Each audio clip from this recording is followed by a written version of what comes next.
Welcome back, ladies and gentlemen, to the ESL Pro Tour Europe edition. In the northeast position, we have the purple Zerg player. He is SouLeer. Or SouLeer. Or SouLeer. SouLeer. And in the bottom left, we have the blue Protoss player, who many know because they, well, he's kind of famous. In the bottom left, he is MaxPax.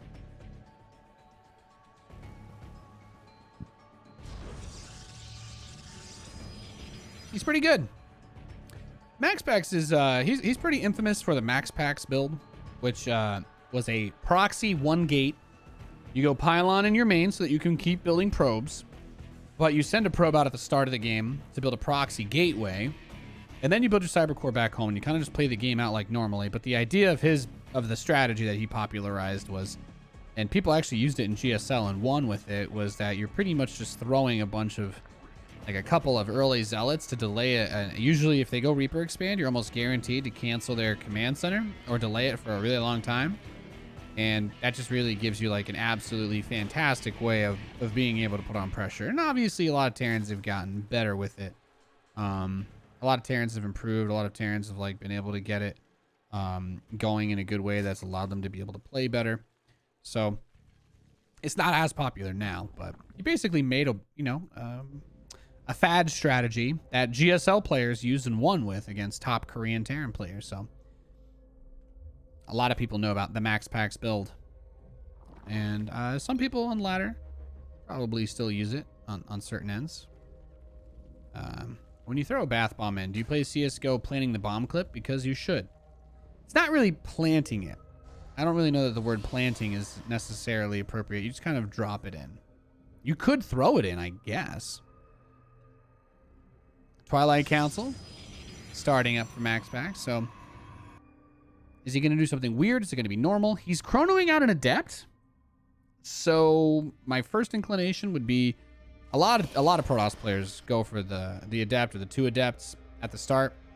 It's 1-0 for MaxPax. Oh, I didn't know. I didn't even know that this was game 2. My bad. If this is game 2, my apologies then. Okay, thank you for letting me know. Everybody in chat is now going to complain because there's a 2-minute delay. And even though I just fixed it, you won't see it for 2 minutes. But I love you. Thank you, random citizen, for letting me know. Is this adept's going to shade its way on in? Wants to see what's up. Wants to see what's up.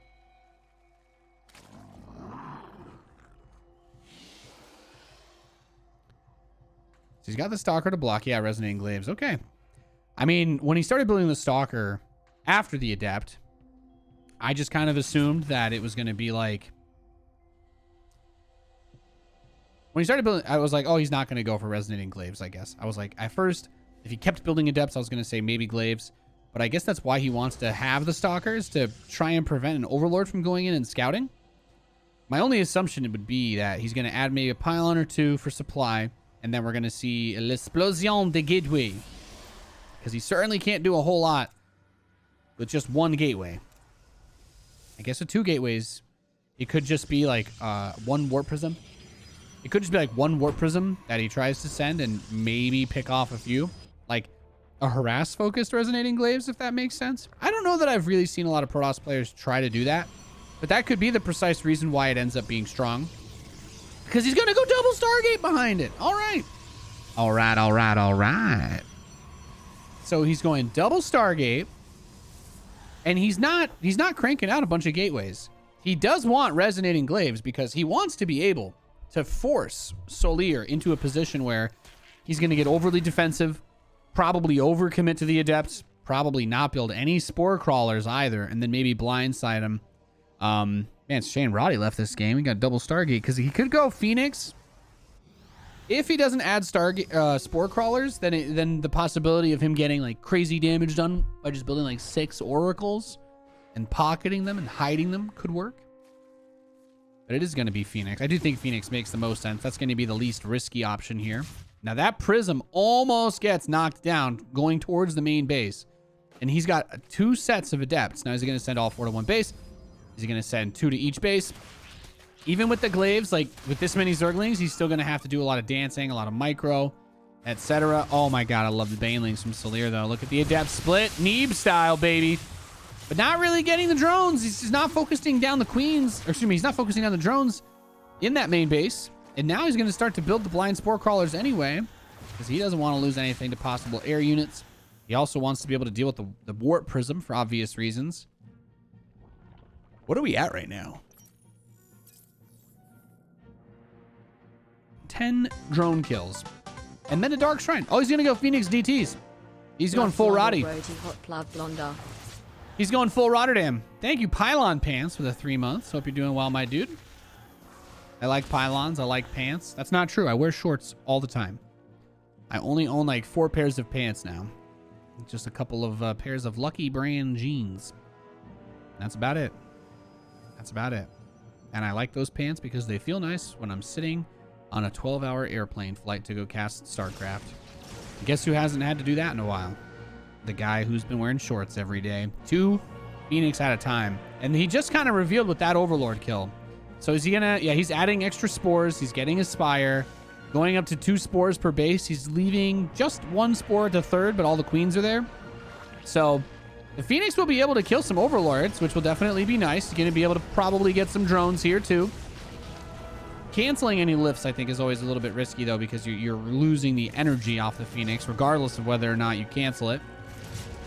And he's just going to start lifting up multiple queens. Oh, I see. The Phoenix were also bait. He's got the Adepts still in that 3rd base. The Phoenix do get shoved back, but the Adepts pick up quite a few more drone kills in the middle of that. Yeah, he got another 13 worker kills in the last minute there. And, yeah, I know Roddy wasn't feeling very well. Rotterdam was actually supposed to play Hero Marine in the bracket, but he was telling us that he was feeling sick. He was going to try and cast instead, but I guess he's still not feeling well. So if any of you guys get a chance, please go send Rotterdam some love. If you're watching the YouTube VOD and you're like, is Roddy still sick a week later? Go tell Rotterdam you love him anyway. He's a good guy. There's no reason not to ever tell that beautiful man that he is loved. As the Phoenix come back once again. Now, the queens really aren't as well in position anymore, so you can come in, grab some drones, fly away. Some of the Overlords here are also at risk. Especially that one. Oh, if you can pick up the Banelings. Pick up the Banelings. I do find that a bit bold. He's definitely very, very brazen with his Phoenix. And now we have the DT component of this game start up. So a bunch of Lings are going to run over here. Oh, it's Archons. That's actually worse. He doesn't have detection. There's no detection over here if he just had DTs. But I guess he also didn't want to have to deal with the Archons that were up there. Why don't Banelings deal damage to air units when they get lifted by Graviton? They should. Baneling's attack should just be changed to always deal damage to similarly elevated units. That would be my suggestion personally. That would personally be my suggestion. I hope you aren't fondling your beard off camera. I am not fondling my beard off camera. No. I can't do that. I can't. That's not really how I do. That ain't how I do. +1 air though. He's going to channel the rest of it in. So he kind of wanted to go charge lot Archon, I guess Immortal out of that. He does have the Robo. He's building him. He's adding a Immortal or 2. But notice that because he's still focusing on those air upgrades, he does not want to lose a Phoenix War. Nate, his opponent can't build Phoenix to make it a real Phoenix War, and I know that. But Corruptors have 2 armor by default. So the Phoenix, which by normally does 5 damage times 2, is only going to do 3 damage times 2.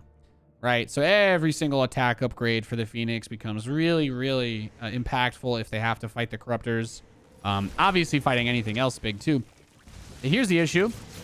Here's a problem, I'll say, not the issue. He's got the Archons underneath, too, which are also phenomenal against Corruptors. He's got those soaking up a bunch of damage at the front while the Phoenix kind of do their thing. There he goes. Look, he's got the Archons. He's right-clicking onto the Corruptors and then just continuously warping in Zealots. As long as the Corruptors die here, then the Phoenix can kind of reign supreme. And the Warp Prism as well.